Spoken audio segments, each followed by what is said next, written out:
Welcome everyone to this week's Winds of Spirit book study discussion. And today we're discussing chapter 6, which is all about the south wind, also known as notice. And as we open our circle, I would just like to share an inspirational reading that I thought was really relevant to our work together, our time together, and our relationships that we're building with nature. This is by the poet Joy Harjo, and it's called Remember. Remember the sky you were born under. Know each of the stars' stories. Remember the moon. Know who she is. Remember the sun's birth at dawn. That is the strongest point of time. Remember sundown and the giving away tonight. Remember your birth, how your mother struggled to give you form and breath. You are evidence of her life and her mother's and hers. Remember your father. He is your life also. Remember the earth whose skin you are. Red earth, black earth, yellow earth, white earth, brown earth. We are earth. Remember the plants, trees, animal life, who all have their tribes, their families, their histories too. Talk to them, listen to them. They are alive poems. Remember the wind. Remember her voice. She knows the origins of this universe. Remember you are all people, and all people are you. Remember you are this universe, and this universe is you. Remember all is in motion, is growing, is you. Remember language comes from this. Remember the dance language is, that life is. Remember. I just thought that was so beautiful, and I could feel it all the way in to my body. And as we're working in the South, I thought that it was a really relevant way to open thinking about our emotions and where they live and how they feel. And so welcome to this week's call. As I said, we're going to be discussing the cardinal wind of the South, which is all about the emotions. And Renee is here with us today.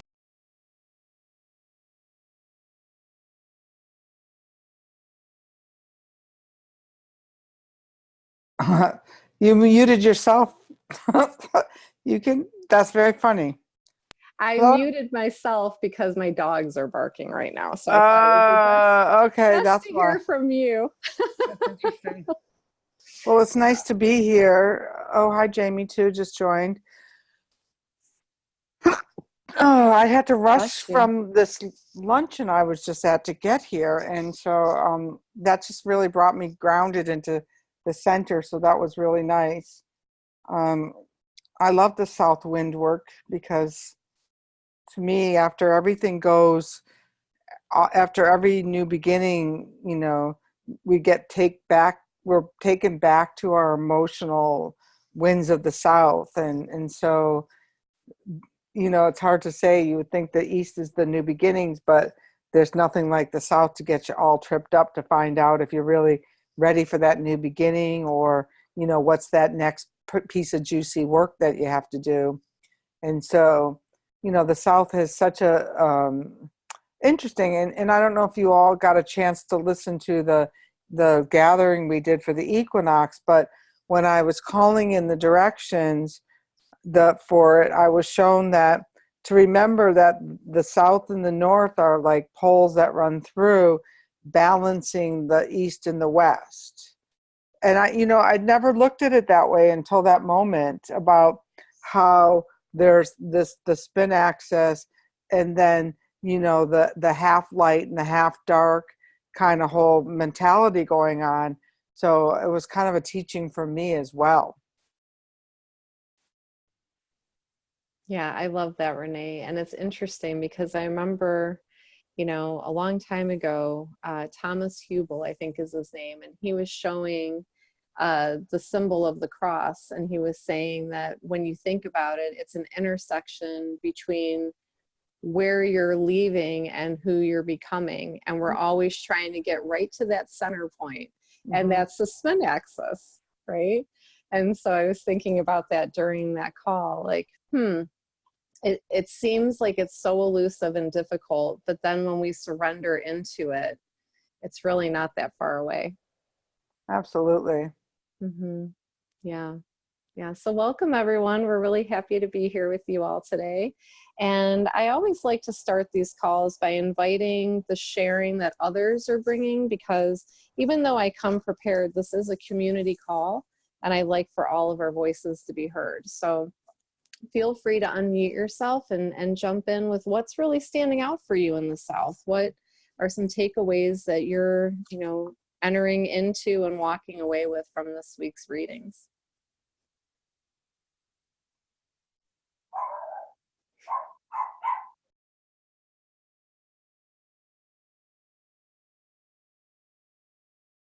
Don't all jump in at once. I'll go. One of the things that has been interesting for me is to reflect on how, even though we're dealing with the wind, the South is the water element, in some regards, and that energy of the South wind. And I live in the South myself, and for here, this area, the South wind usually comes from the Gulf Coast, the Gulf of Mexico. And so sometimes when I smell the south wind here in Nashville, Tennessee, the smell of the south wind has the smell of salt in it. And it's a real interesting thing. And so I think I've been a little more conscientious of emotions and the water element reading this chapter. That's really great, Jamie. Thank you so much. And as I listen to you give such a descriptive recantation, if you will, about it, I really could feel how purifying that salt water is. I mean, we all talk about Epsom salts baths, and you're you're actually physically experiencing it in your environment all the time. That's pretty cool. Yeah, and great for the emotions. My birthday was a week and a half ago, and for my birthday, I took myself to a salt cave, one of those Himalayan salt caves, and it was kind of interesting to experience it. I don't know if anybody else has been in one, but they blow salt air over you, and I wear glasses, and they're like, so you can sit right here to get the full blast of salt, and I sat on the other side. I didn't want my glasses to get that film of salt on them, and I could have put them away. And I thought, I don't want to be right in the draft right now. And they thought I was really weird that I didn't want to sit in the wind in the draft. And I thought, well, this isn't kind of interesting. I can't say I blame you. As one who's always cleaning her glasses, I can't blame you at all. So that's great. Thank you. I went to the salt cave a few weeks ago when I was in Cape Cod, and there was one in Orleans, and I took my glasses off. Did you? Yeah, I did. It was dark. I had them in my pocket, but I didn't want them to. That's very funny. That's interesting. I love it. I'm going to Florida on Sunday. I'll have to check how that breeze feels from the salt coming up from the south. Are you on the which side? You're going to be on the Gulf side then?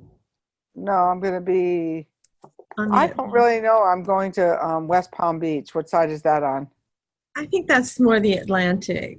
Oh, I love the Atlantic. I decided when I was just back east. It's my favorite ocean. But yeah. I'll still look for the salt now that you talked about it. I'll have to look that way.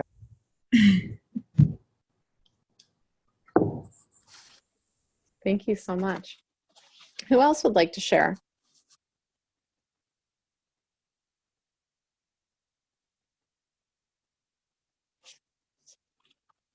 Come on. I know we have some talkers in the group. Cheryl's talking, but I think she's muted. Oh. I'll talk next. Okay. Here, Cheryl, I'll unmute you. There we go. You're unmuted now. Oh, thank you. You're welcome.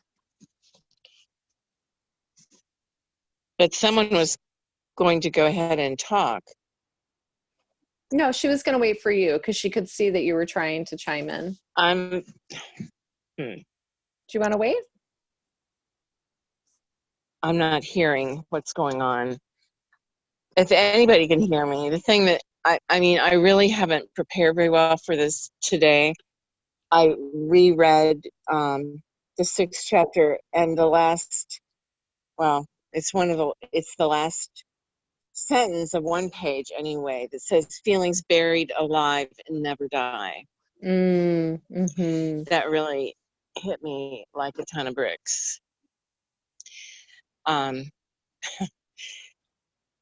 it's true in my experience, not only with me, but, you know, with other people in my life too. Mm-hmm. Mm-hmm.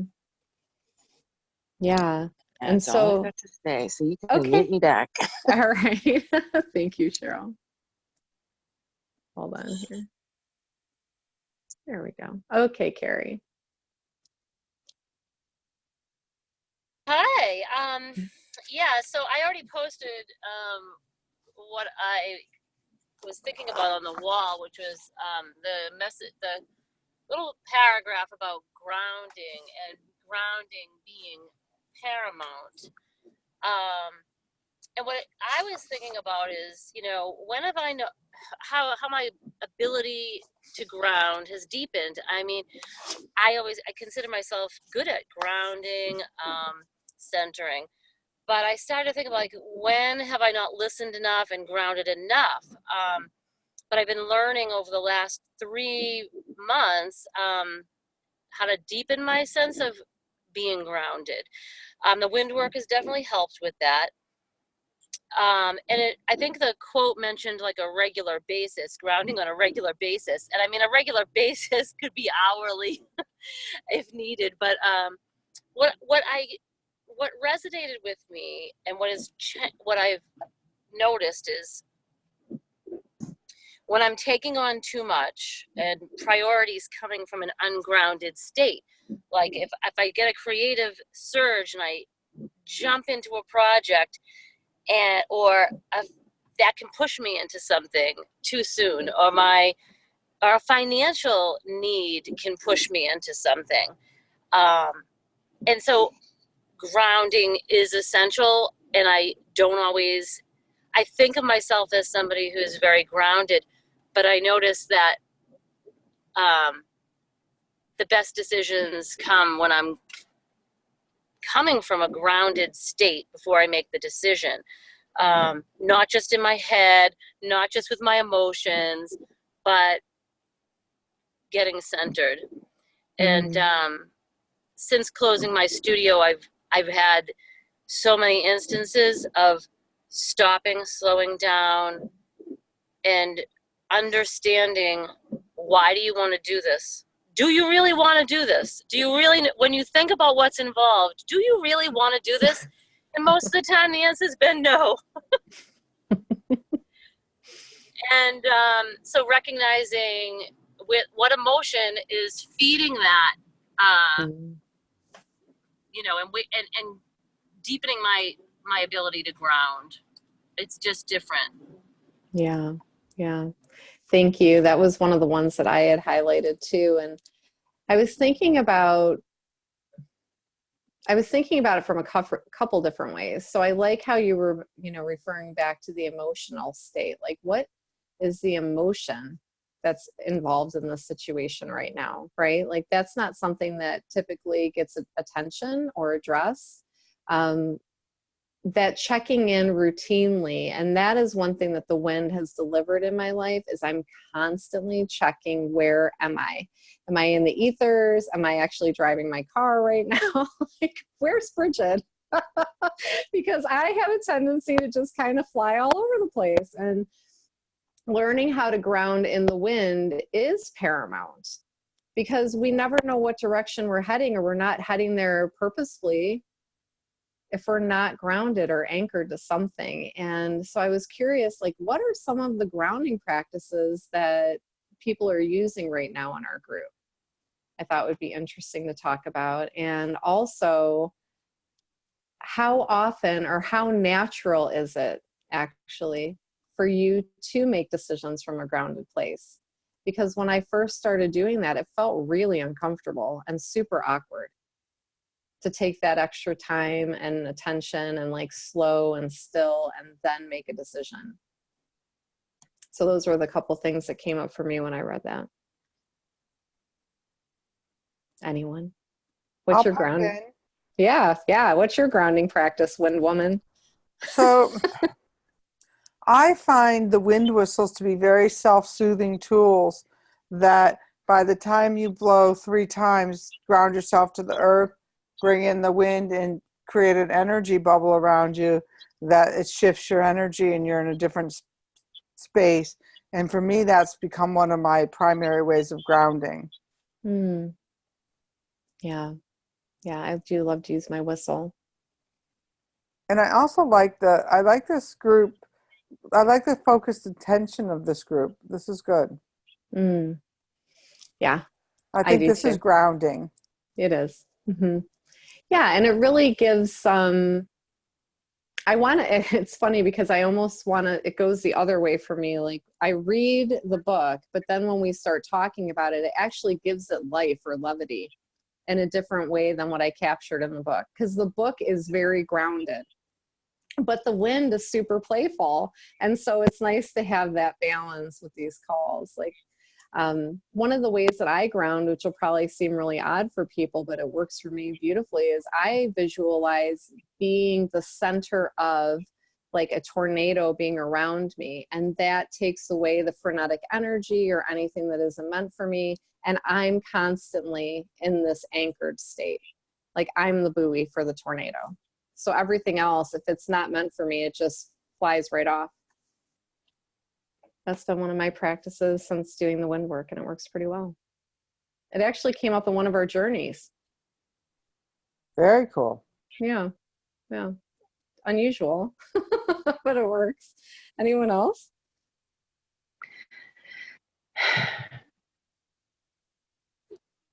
There you go, Cheryl. You're unmuted. Oh, that wasn't intentional. I'm trying to figure out this whole system. I love what you said about being in the center of a tornado. I used to have dreams where I was in tornadic winds, and I woke up in a state of ecstasy. And at that point in time, I felt really drawn to weatherworking shamanism. However, my personal healing needs glaringly showed up again, and I have been focused on that since then. I haven't made it back there, but I love that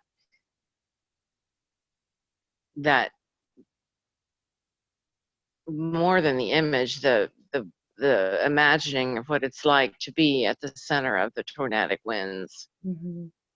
Yeah, it's very peaceful. Yes. Yeah. Thank you. Anyone else want to share your grounding? I've been studying sound healing, and I've been using tuning forks. And so I've been using this one to get grounded. It's the 396 hertz tuning fork. There's some other ones I have coming. And so I've been using sound to get grounded. Beautiful. Thank you. Do you carry those with you? I do today because I'm actually doing healing sessions today, and I'm on break, so I can do the call. I've been doing tuning fork sessions all day. Would you give us that tune again? Yeah. A little bit loud, a little bit louder, a little bit longer, so we can. Let me turn this off.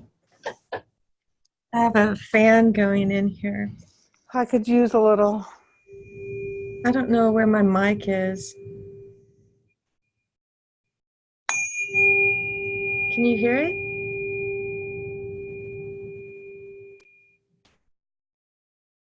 I love tuning forks.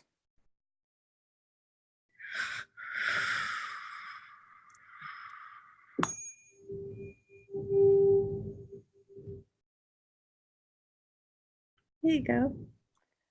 I have a masseuse up on Whidbey Island who always uses her tuning forks, on my back. I love it. Very nice. Thank you. Carrie? You had spoken about the grounding, but I didn't get to hear what one of your practices are.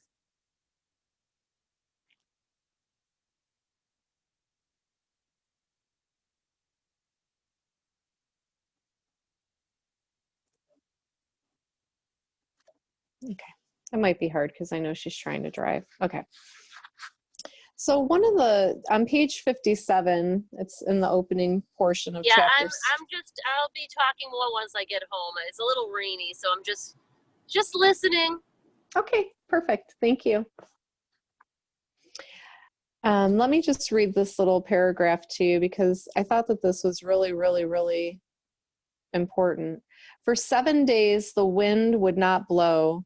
Ergo, Adapa was summoned to heaven to explain his actions. Upon revealing the anger in his heart, Adapa experienced forgiveness. While in heaven, Adapa refused the food and water from the gods that promise everlasting life. Choosing mortal humanity, he was promptly sent back to earth to share his emotional wisdom.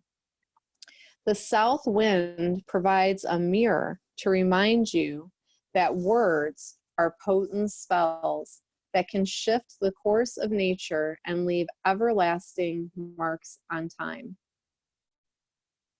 And then it goes on to say that compassion is the gentle wind of pardon.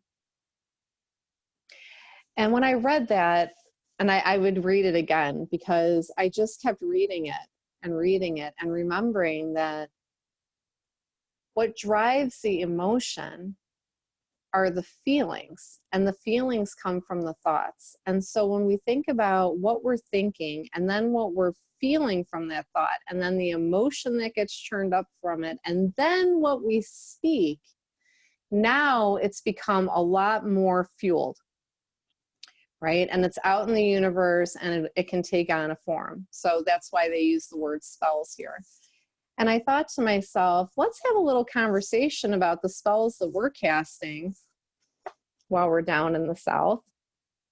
And one of the biggest ones that I am trying actively in my writing and in my thinking and in my speaking is to not use past tense verbiage. If I want to be with the wind, which is always in the present, it is imperative that I start paying attention to the way that I'm engaging in the present, which means that the past is not here. And I'm like, whoa, that's going to be hard. I can figure it out, but it's taking a lot of concentrated effort on my part to really stay in that present moment in the way that I'm thinking and speaking. Yeah, so I would love to know what comes up for you guys when you think about that, thinking about the spells that we're casting.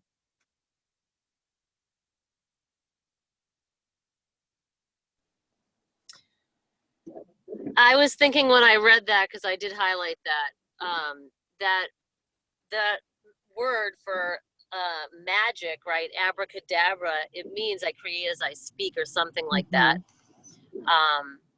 And it is so much about mantras and affirmations and, self-talk, negative self-talk. That's something I'm working on. And I notice, like I'm in a process of, like, I joined the gym. I'm really working on my own transformation on it, but it's on so many levels when you get the physical involved. But there's a lot of emotion in this process, pushing myself to, but one of the things that comes up is negative self-image and stuff like that. And on one day I can feel great, and another day I can negative self-talk. And so one of the things that, when you're talking about, spell casting is working on, shifting that because it's insidious that you don't even notice that you're doing it sometimes. So that's there's a lot of transformation in that work. Mm-hmm. Yeah. Thank you for sharing that, Carrie. I know that it's really personal. And I, as someone who's been in recovery for food addiction coming up on a year now, I really can relate to the emotion that's involved in the process, because there are so many things that are buried in our body that we're not really aware of until you begin to take those steps to, kind of tease out the emotion that's in there. And it can get pretty radical at times. And like you said, from day to day, one day everything's cool, and then the next day not a lot's changed except the way that you're seeing it. And it's really different. And what's the driver behind that? And it is the emotion. Yeah. So I really get it. Thank you for sharing that. Would anyone else like to chime in? Yeah, I will. So sometimes I think about the past, and I think about cringy times, when I didn't do so. I just cringe at what I did, my ignorance and things. And, instead I'm negating the negative thought with, I forgive myself for that, instead of saying, God, I hate myself, or God, that was so stupid. I'm remembering to insert the word forgive instead of hate, or um, trying to work with that in my self-talk. Yeah. Yeah. And that's why I love how she had written, Renee, I'm speaking of you as though you're not here, even though you're right here. How she wrote, compassion is the gentle wind of pardon. And forgiveness is a form of compassion. So that's quite lovely. And, it's a softer way, right? So you're not dismissing that the emotion's there, but it's just a softer way to greet it, which is always helpful. Yeah. Thank you. Cheryl, did you want to chime in at all, or Renee? I was just going to say that instead of that recoiling, because that's what that cringe is, it's like a recoiling. And that actually happens in the soft tissue and in our body armoring, and how we armor ourselves, not only with the environment, but with our own self conflicts. And that spiral, that recoil, is what actually gets unwound in a bodywork session. And that, so thank you for reminding me of that.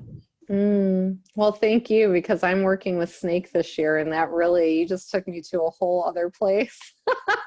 I don't know why that's never occurred to me, that protective instinct is a recoiling. And yeah, okay. I'm not going to go off on a tangent, but thank you. I really received that, Jamie. Well, the scutoid cells that are in the epithelial layer of the body, they actually have a little bit of a twist to them.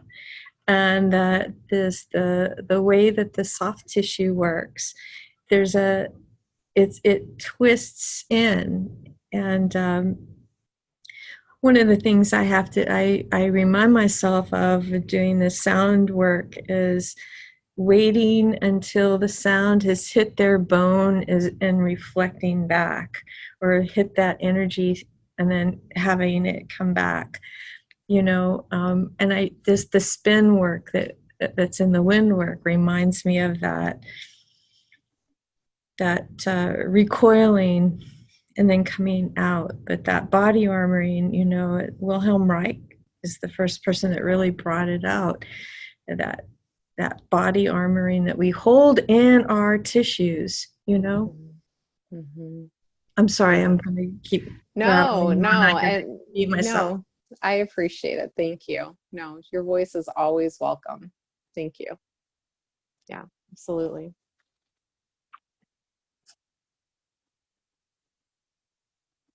It also says here, which I just think is so beautiful, And a different way to think of something that we all experience, which is the south wind is the fragrant wind of hope and harmony. And I love bringing that emotional representation in on the wind, you know, because we can all capture a fragrance, but to think of that fragrance as being hope and harmony, it's just so luscious to me when I read that. Would anyone else like to chime in on about the spells before I move on? Well, I didn't know that abracadabra was meant that. And so I was like over here Google searching the history of abracadabra, because one of the things that I'm working with for, you know, as I'm creating the Shift Network is, you know, incantations for 2020, because, you know, that's what one of the things that I'm actually studying them in terms of how they meter out and how they, you know, how one could write powerful incantations for their own lives using, you know, traditional old metering from the Kabbalah and such other resources. And I'm finding it kind of interesting that I missed the abracadabra. I thought I read it in your book. Well, if I did, it wasn't without any knowledge. I mean, you know, Yeah. who knows what, sometimes these things just come out. I mean, some of the Exactly. things you're saying that like sit there and say like, who wrote that? Anyway, who even wrote that? I mean, you This woman's know, brilliant. well, I don't even go there. What's that? I didn't read it in the book. I don't think, but I've heard of that before, and I like that old song Abracadabra. Yeah, yeah. Yeah, I well, wanna reach out and grab you. And I don't know grab that ya. song. Yeah, But I it thought I. translates to what was said has been done. What was said has come to pass when it is read from right to left. But they don't know, because they don't know really. It's one of those words that came that it's hard to find out where it originated from. You know me, I always go for, okay, where did that originate from? Yeah. Because the good thing is that I have this, you know, editor who is smarter than a whip and goes back to, well, is that source true? You know, like, and you know, Sandra wants to talk this week about Greta, and I'm there like, Greta or gratitude? And so then, you know me, I'm like, okay, I've got to go all the way to the alt right and all the way to the alt left to, you know, to find out, you know, who is this Greta thing? And you know, and so sometimes I'm a real ignoramus about things. You know, but I do know about emotions and how they held me down for so very long. And so the south wind, another interesting thing about the south wind is that in so many mythologies and so many fairy tales, it's always this undeveloped emotion that's willing to go take on spirit, that's willing to go take on the cold winter, you know, the cold frost, almost blindly so. So, you know, there's even when our emotions are blindly off, both to our benefit and not to our benefit, they're big. They're like, it's one of the mightiest forces of all, that you know, thank goodness our emotional needs and desires move us forward, for sure.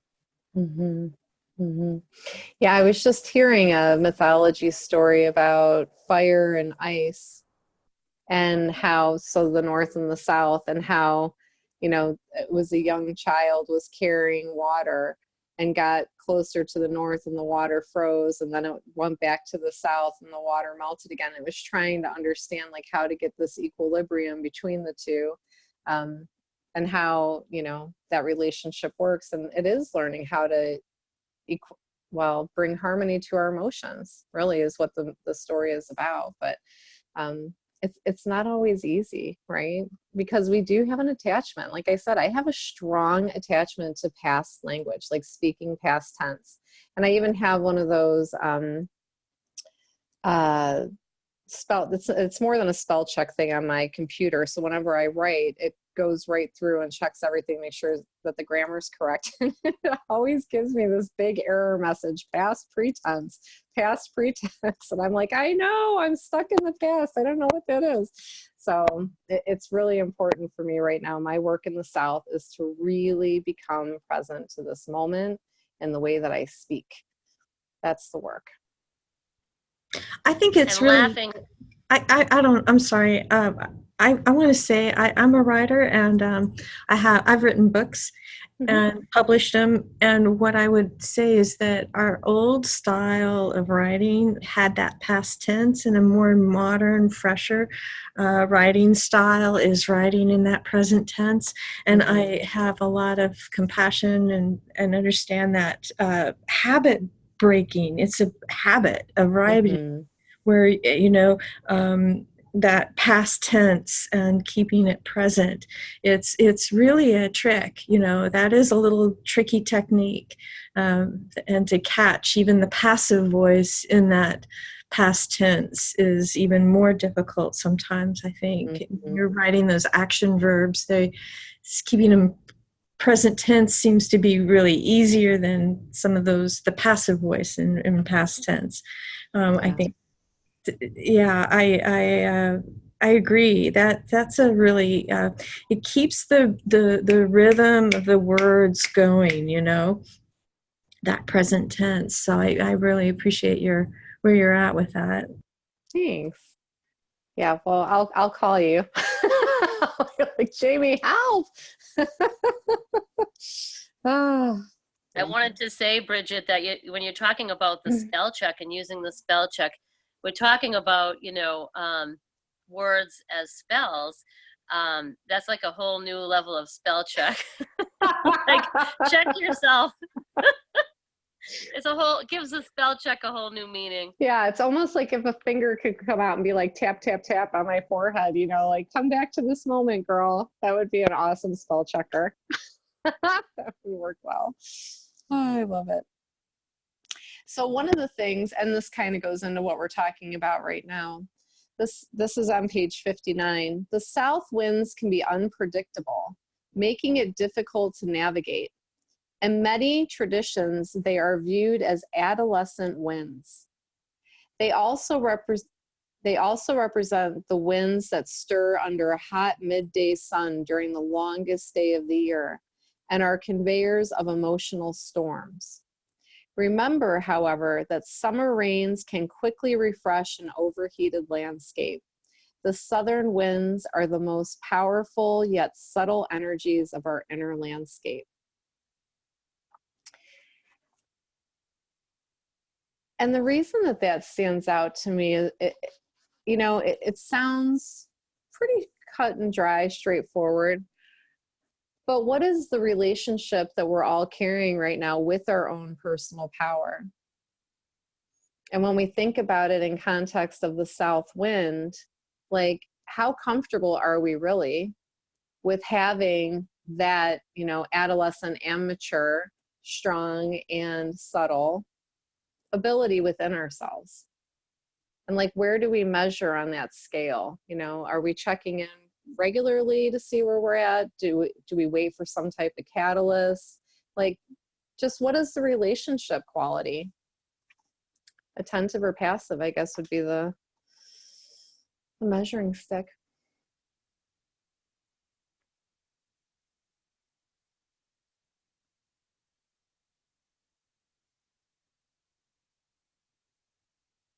I need a Jeopardy buzzer. Do do do do do do do.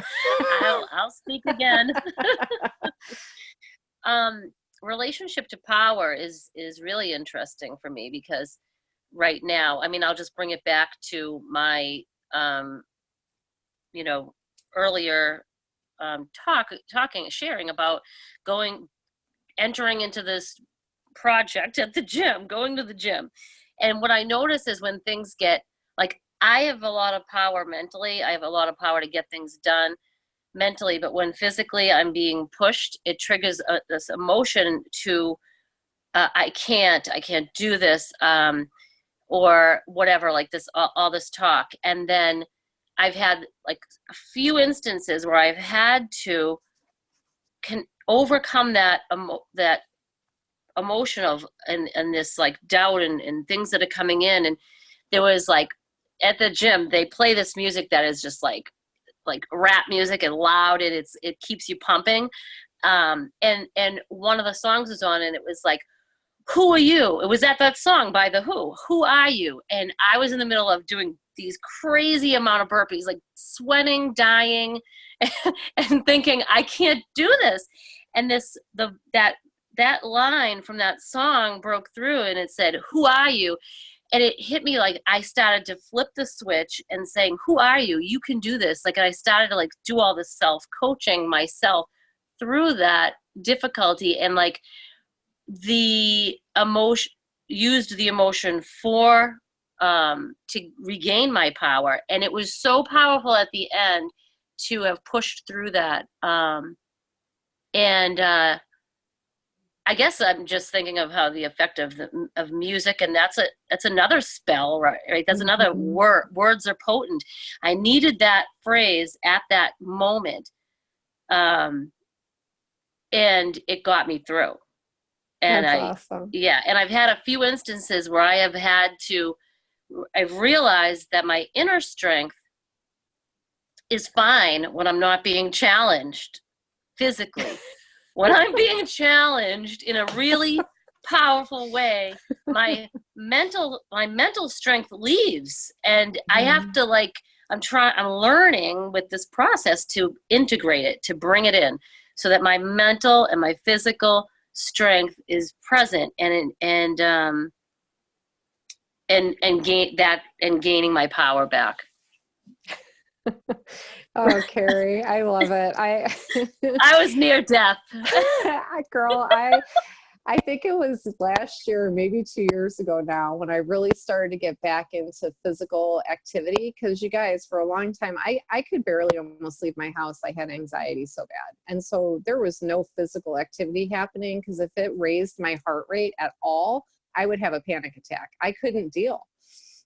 And so the kids and I went on this nature walk. They're like, "Oh, it's just a walk." And we're like bouldering down these huge rocks. And I'm thinking, it's pretty easy to get down, but I wonder how I'm going to get back up. And I got stuck. And for like an hour and a half, I cried. I literally laid on the ground at the base of a rock, crying my eyes out. And they're trying everything they can to rescue me. And I'm like, "I'm going to die. You're going to die. No one knows we're here. I'm the worst mother ever. How could I do this?" I mean, it was bad. And then I just remember saying, like, God, I'm laughing so hard right now. Oh my God, I was dying.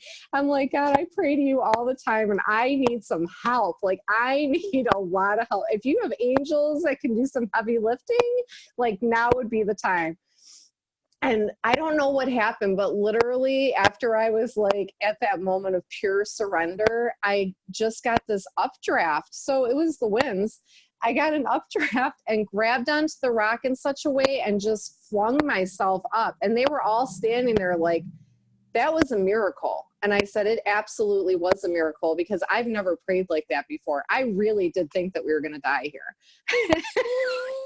I mean, here I am 2 years later on this call. So we made it. But yeah, I mean, my mental strength, I had none. I got in the fetal position. I was like, that's it. I'm going to give up. I'm going to die. That's how strong I am right now. Oh, Yeah, so it's a test of your strength. And yeah, so you passed. I mean, I hung in there. It just wasn't pretty, you know? Oh my God. Thank you. I totally had forgotten about that. It was pretty funny. Yeah, but we did drive by there recently, and they were like, "We're never going to go there with you again." That's very funny. I don't blame them. Maybe it was the south wind that pushed you up. Yeah.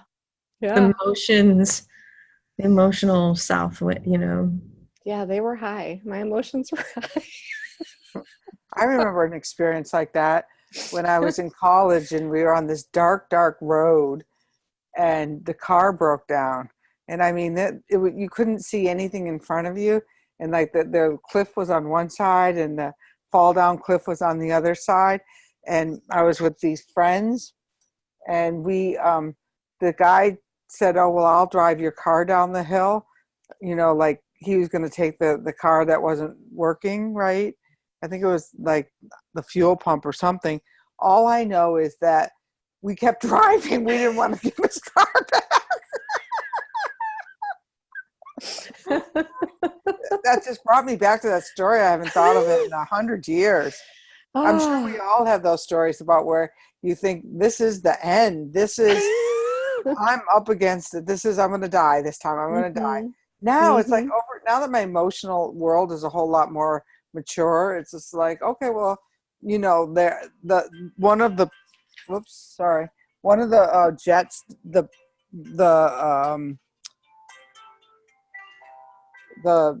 plane engines went when we took off out of Chicago one day, and the woman next to me is like freaking out like me back then, and I just says, well, I just don't really think it's my day to die, so don't worry about it. And That's awesome. So don't worry, this plane's not going down. It's not my day to die. I said, I didn't get this far. It was right before my book was published. I didn't get this is me, how selfish I still am. I didn't get this far that Hay House has just got my book and it's going to come out.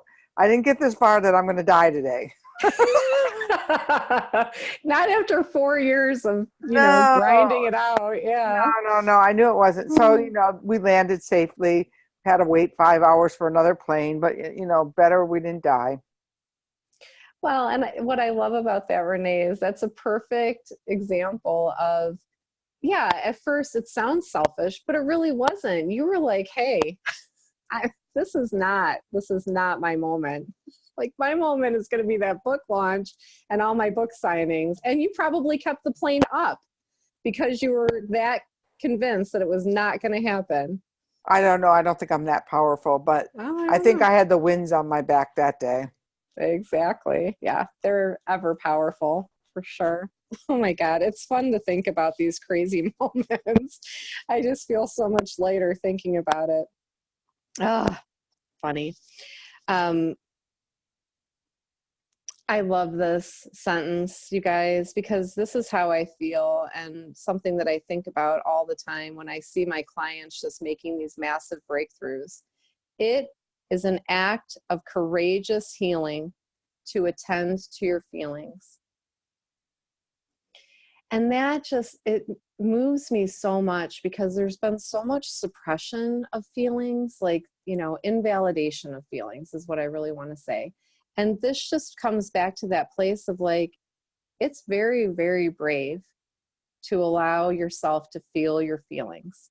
It doesn't mean that they have to become someone else's problem. It just means that you had enough courage to go in there and be with it. And that's one of the things that I wanted to take back to that other paragraph, is that typically, and I can't remember who the original source of this was, but it is not my own. If we wait 90 seconds, so from the very first moment you get triggered or something starts stirring that south wind and you're like, oh, I'm feeling a lot of big emotions right now. And we wait 90 seconds. So from the time it starts, and breathing and noticing and feeling all of the feelings, and then allowing it to work its way all the way through you. In 1 minute and 30 seconds, you're back to ground zero if you're not feeding it. So think about the wind. If you're not, standing out there in full wind, but you're just getting these undulations, if you will, and you wait 90 seconds, you'll go back to zero. And that to me is such a powerful reminder to be with all of it. Don't let it out. Don't give it away. Be with it. Like, really let it work its way through you and know that there is an end. I think that's so often what we try to avoid in these moments, is that it's never going to end and it feels so crappy. So that was what I wanted to say about that.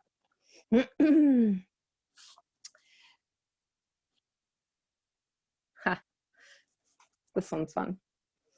Emotions are the magnetic variation on your personal compass that will keep you on course. Whenever you feel angry, look for resentment. Whenever you feel sad, look for the hurt. When you feel fear, where might you have lost faith? When you feel surprise, look for the mystery. When you feel joy, look for the presence. When you feel love, look for its source. Take note of where you feel these emotions. Do they have a specific color or density? Are they lodged in a specific area of your body, or do they migrate to various locations? Reconnecting to your body does not guarantee perfect health. However, learning to observe the subtle changes in your body can help you achieve a state of inner peace. And I just, one of the things that we kind of touch on a little bit here and there, but we don't really go too deep, is what is the relationship that you have with your body? Because the winds are always on our body. And so if we're not present to our body, we're not present to the wind, and we're not paying attention to the medicine that's being offered to us. And that's why I'm, working so hard to be in integrity with my body, because I really want to keep deepening and developing this relationship that was offered to me with the winds. It was like the best and worst first date of my life. And ever since then, I fell in love and haven't left. So I'm just really curious, how would you describe the relationship you have with your body right now?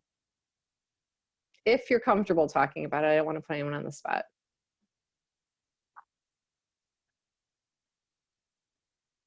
I'll talk.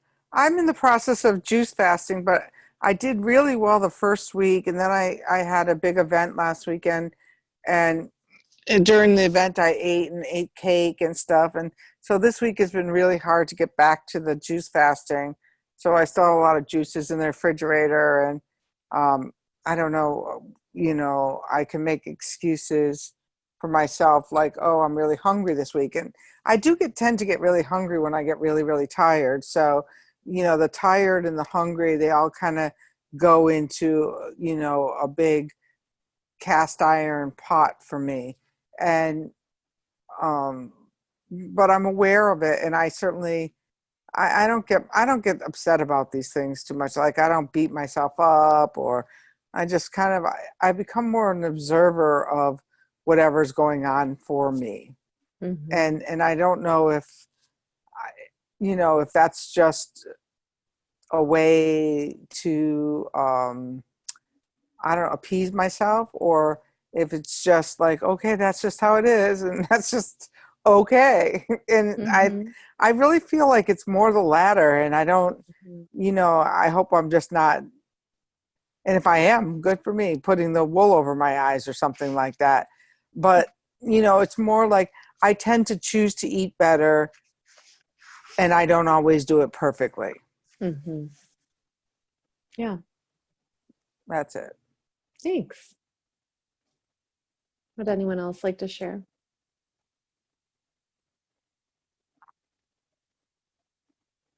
I'll just share quickly that I'm appreciating seeing my strength, tapping into it and watching that get better. And so that the more that I'm in this process, it's less about, the number on the scale, and I'm seeing what I'm capable of, and that extends into other areas of my life. It's happening, and it's like I have to keep that in the forefront of my mind on those times when you start to do the negative self-talk. It's like, look at what you've done so far, and it's so not about the number on the scale or the physical as much as it has been in the past. It's about, I'm getting stronger, and an internal strength, which is more important to me. It's building it's reclaiming myself. Mm-hmm. Yeah, your whole self. Mm-hmm. Yeah. Yeah, it's really interesting because I'm always looking at nature's relationships, like how, I talk a lot about the wind and the water. And lately my attention has been with the trees. And I have this one tree, and she has to be 150 years old. maybe 125. I don't want to age her too much, but she's pretty old and magnificent and huge. I mean, it would take 4 people to put their arms around her. And one day I was just listening, and she reminded me that, you know, the trees are never ashamed of their markings. Like, it's a sign of growth. And so they're really proud of their strength and their stature and their largeness, if you will, and how they are still flexible in their body, no matter where they are. And it just made me think about how, you know, being a mother, being a woman, and in life, there have been so many judgments about my body from other people. And I'm like, well, what do I really think about my body? And how do I want my body to be awakened and alive and remembering that she is a part of the earth? She's not mine. I don't own her. I caretake her. It's a huge difference. And that helped me kind of flip the way that I talk to myself and I think about myself, because I'm like, this is not an ownership. This is me being a caretaker. And I would never like shame a house, right? Or like shame something else that I'm taking care of, because it goes back to nurture. So that was a big help for me when I thought about it in a different context. Like all of the thoughts and voices and everything else that have been going on weren't necessarily all my own, or they were adaptations of things that I heard in response to this body. But this body is of the earth, and I'm not gonna walk around shaming her anymore. Like, I want her to feel natural and beautiful wherever she's at, you know? So yeah, the body relationship, it's big. It's so big. I mean, it could be like multiple conversations, and I know it's just not a feminine issue. I know that men have it too. So I would love to hear after some of the gentlemen in our group listen to the call, if they would feel comfortable sharing on the wall. That would be really helpful and wonderful for my divine masculine that's still trying to develop and become integrated. So,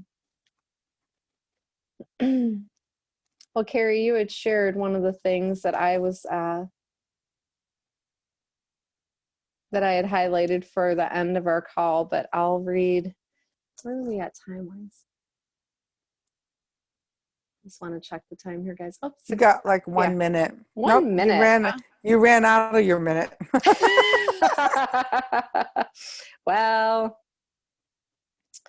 so just this very last paragraph to close out the chapter. I love this conversation today, you guys, and I just want to take a moment before we end to say thank you to everyone for joining and taking your time to be here. Thank you. Yeah, it's a pleasure. It's really, like I said, it brings life to the reading, because it feels a little stagnant sometimes when I read. So I'm glad that we have these talks. But to close out, when the south wind blows, the stirring of the southern wind signals the advent of something new. Every new beginning requires an emotional checkup. Consider the phrase, "You must have gotten up on the wrong side of the bed." Each morning you are provided with a new opportunity to see the world with fresh eyes. Heading into a south wind requires you to constantly readjust your sails throughout the day. And I just love that. Like, we have the opportunity when we wake up to just keep navigating and keep readjusting our focus and where we are, so that we can have the best day possible. So thank you for that. And we're going to continue reading about Zephyrus, the wind of the west, and that's pages 63 through 68. So that'll be for next week's readings.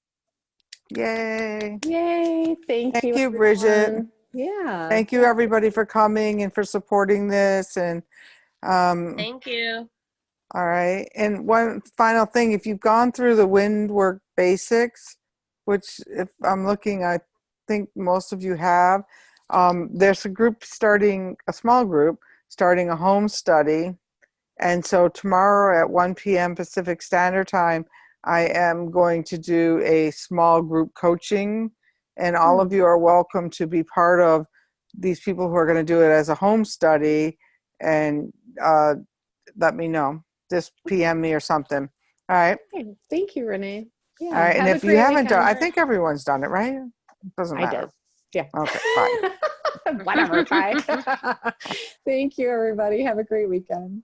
Thank you. Bye-bye. Bye-bye.